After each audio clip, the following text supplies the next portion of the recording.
सिंध में तब्दीली आ चुकी है।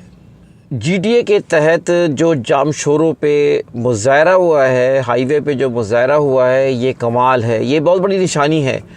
ये इस बात की निशानी है कि अब पीपी के ख़िलाफ़ अब लोग उठ रहे हैं। और हकीकत बात यह है कि पीपल्स पार्टी ने इस इलेक्शन में जिस तरह मुल्क में इलेक्शन की धांधली हुई है और जितवाया गया है, उनमें पीपल्स पार्टी भी थी। तो पीपल्स पार्टी ने पिछले इलेक्शन में वोट लिए हैं, वो आपको अंदाज़ा होना चाहिए कि वो एक बहुत बड़ी तादाद में जाली वोट हैं। मैं हूं इंतखाब आलम सूरी और आपको मैं आज ये बताने जा रहा हूँ कि अगले इलेक्शन में इंशाअल्लाह ताला पीपल्स पार्टी का हशर बुरा होगा। और जीटीए ने जो मुजाहरा किया है, ये एक निशानी है इस बात की कि पब्लिक में शऊर पैदा हो रहा है और वो शऊर अब इंशाअल्लाह रुकेगा नहीं। बल्कि हकीकत बात यह है कि इलेक्शन में पीपल्स पार्टी को शिकस्त काफ़ी बड़ी तादाद में होती, कई सीटें इसकी ज़ाया होती। आप देखें कि जीटीए के जो रिज़ल्ट आप उठा के देखें, आप कई जगह उसने बहुत अच्छे वोट लिए, बहुत अच्छे 50,000, 60,000, 70,000 इस तरह के वोट लिए। लेकिन वही थोड़े से फ़र्क के साथ उसको आखिर में जो ड्रामा किया जाता है उस तरह उसको हरा दिया गया। इसी तरह जमीयत उलमा इस्लाम ने भी बहुत ही अच्छे वोट लिए शहर के अंदर, उसके अतराफ़ में बहुत अच्छे वोट लिए। तो ये जो है पीपल्स पार्टी, मैं एक बात यकीन करता हूँ कि सबसे ज़्यादा नुकसान पीपल्स पार्टी से है। मुल्क को लूटने में सबसे आगे हैं और जिस तरह वो नाइंसाफ़ी कर रहे हैं शहर कराची के साथ, ख़ास तौर पे पूरे सिंध को तबाह किया है, आप इसकी मिसाल नहीं मिलती। मैं कहता हूँ कि नवाज़ शरीफ इतना नुकसानदेह नहीं है, इतना बड़ा चोर नहीं है, ठीक है ना, जितने बड़े चोर जरदारी और इसके अफराद हैं जो कुछ इन्होंने किया है। मैं कहता हूँ इमरान ख़ान भी काबिल कबूल है, नवाज़ शरीफ भी काबिल कबूल है, फजलुर रहमान भी काबिल कबूल है और गैर सब काबिल कबूल है। लेकिन ये जो जरदारी ग्रुप है, ये जो बिलावल भुट्टो हैं, ये जो ख़ानदान है, ये इनका मकसद ही पाकिस्तान को लूटना है। और मैं यकीन दिलाता हूँ इस बात के कि पीपल्स पार्टी अगर सिंध हुकूमत का ख़ात्मा हो जाए तो मुल्क बहुत तेज़ी से तरक्की करे। इसलिए कि इनके हुकूमत के दौर में, इनके दौर हुकूमत में छोटे छोटे इनके अदना से अदना कारकुन आता है हुकूमत में और एक तबाही मचा देता है लूट मार की। जिनके पास चप्पल पहनने की नहीं होती है, आज वो बड़ी बड़ी गाड़ियों में घूम रहे होते हैं, बैंक बैलेंस होता है। और अफसोस की बात ये कि पैसा यहाँ से लूटते हैं और यहाँ से जो दुबई और बाहर के ममालिक में ये शिफ्ट कर देते हैं। स्कैंडल्स आप देखें, जब ये हुकूमत में नहीं थे तो स्कैंडल्स देख लें किस कदर इनके ख़िलाफ़ आते थे।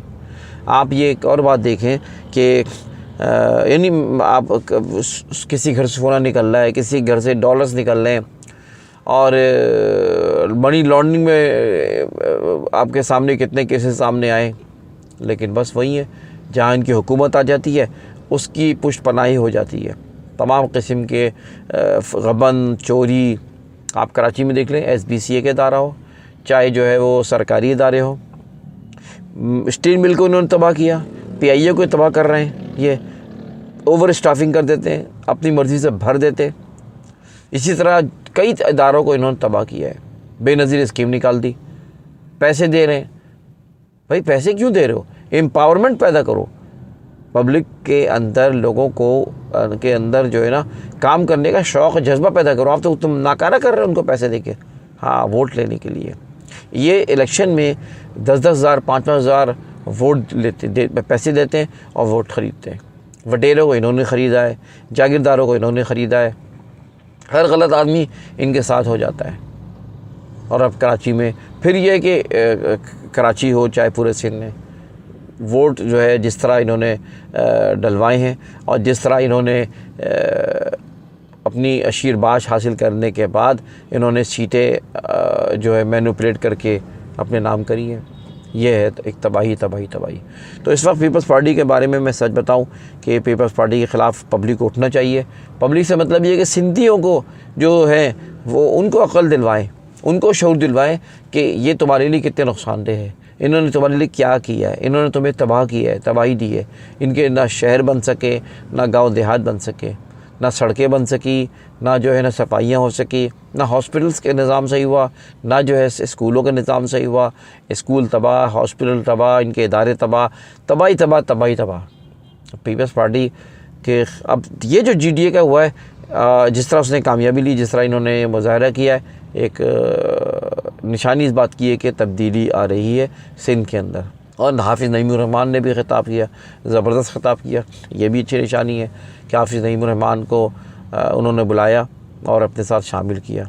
तो ये अगर जमात इस्लामी मिलकर, GDA मिलकर अगर सही से काम करे सिंध के अंदर, तो बहुत बड़ा फ़र्क पड़ सकता है। इससे MQM को भी ज़िक्र करूँगा। अब तो MQM वैसे तो पब्लिक में ख़त्म हो चुकी है, लेकिन इनको जो है ज़बरदस्ती 17 सीटें और कौमी की और 25 सीटें सूबाई दे दी गई है। सिर्फ़ एक मुर्दार घोड़ा है, इसको बचा के रखा गया है। PPMQM, ये दो पार्टियां अगर यहाँ से ख़त्म हो जाए सिंध के अंदर, आप देखें सिंध शूट करेगा, तरक्की करेगा। सिंध तरक्की करेगा तो पाकिस्तान तरक्की करेगा, क्योंकि उसमें कराची बड़ा अहम है और कराची को जो है पीछे धकेलने में पीपल्स पार्टी का हाथ है। MQM ने जो तबाह किया, अब बाकी मानदा वो इनके हवाले करके चले गए। और अब क्योंकि इत्तेहाद भी नहीं से करते, लड़ते भी नहीं से, गालियाँ भी इनको देते हैं, फिर वही दोबारा इत्तेहाद इनसे करते हैं। तो पीपल्स पार्टी को मजबूत करना में हमारे लोगों का हाथ है, MQM का हाथ है, उन्होंने इनको मजबूत किया है। और अब जो है वो इसको जो है वो पीछे हट गए। अब इनको तो अवाम ने धुतकार दिया, मुस्तरद कर दिया। इसलिए कराची की अवाम जो है वो समझदार है, बेवकूफ़ नहीं है।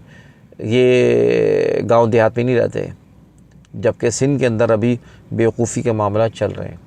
तो लिहाजा MQM और पीपल्स पार्टी ये दो नासूर हैं सिंध के लिए। कराची तरक्की करेगा, पूरा मुल्क तरक्की करेगा।